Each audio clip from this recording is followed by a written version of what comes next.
Sir Isaac Newton once wrote in a letter to one of his colleagues, "If I have seen further than others, it is because I am standing on the shoulders of giants." Now, that phrasing is even more true today. The things that we grow up taking for granted were things that people hundreds of years ago and even decades ago did not understand. Things that we take for granted are the atom is the smallest unit of any element. Things are made up of cells, and disease is caused by bacteria and viruses. And one of the major ones that strangely is up for debate in 2017 is that the world rotates and is spherical.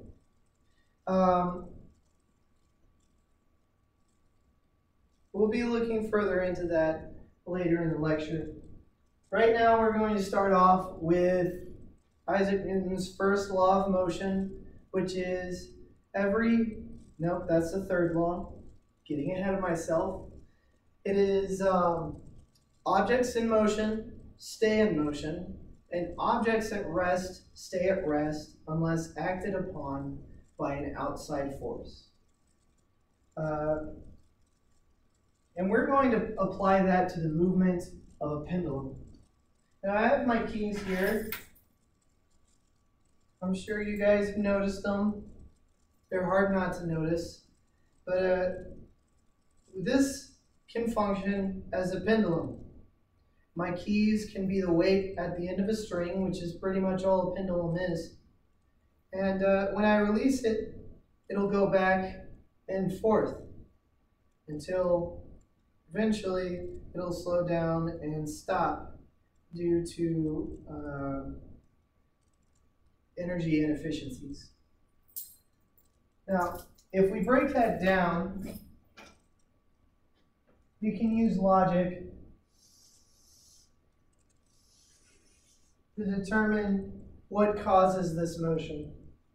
When I pull the weight at the end of the pendulum, which is called a bob, up to one side and release it,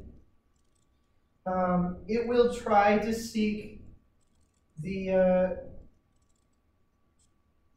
closest point to the ground because of gravity. So it'll be pulled down by gravity, but it won't be able to go straight down. It'll have to go this direction because it's still tied to the string. When it gets to this point, it will continue to move. Objects in motion stay in motion.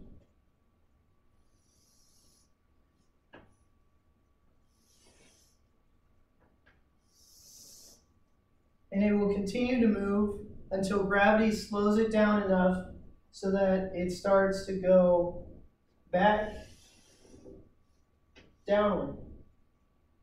And the motion will repeat itself in a perfect environment forever. Now, there is a special pendulum that we're going to talk about today. And technical difficulties. There we go. I'm going to pull the lights down. And I'm going to start the video. Now, this is a special pendulum called the Jean-Bernard Foucault pendulum. And it's named after Jean-Bernard Foucault, who was a French scientist and mathematician that built one of these giant pendulums in his basement. As you can see, this pendulum has a thing sticking out of the bottom of it, and so did Jean Bernard's. he had it over a pit of sand, and he would watch how it traced.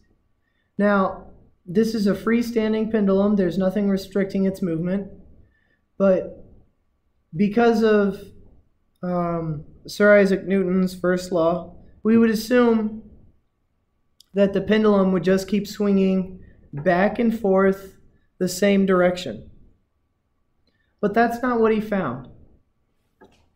Instead of swinging the same direction, what he saw was it would slowly appear to change angle. And what you see from that is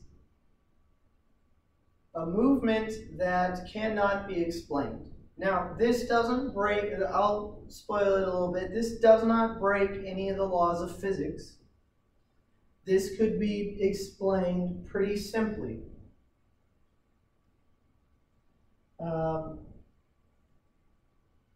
The Foucault pendulum was a pretty major discovery in the day because it illustrated something very cheaply and easily for the general public that at the time was pretty hard to fathom. That's the end of the video.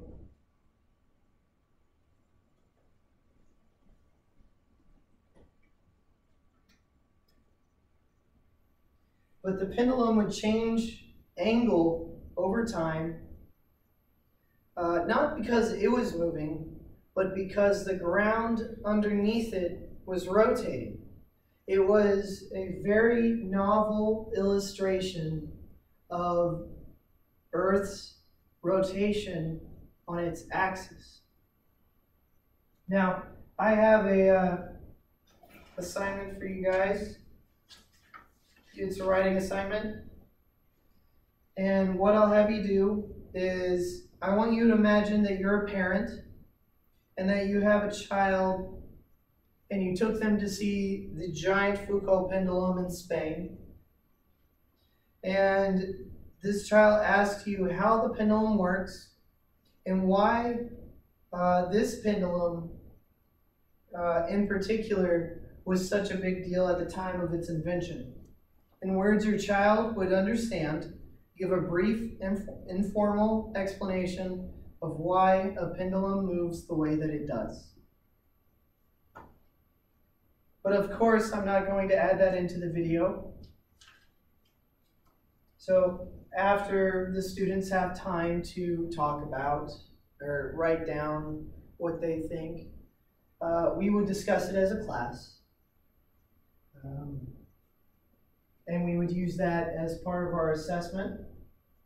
And then I would close with the words, also from Newton, Pluto is my friend, Aristotle is my friend, but my greatest friend is truth.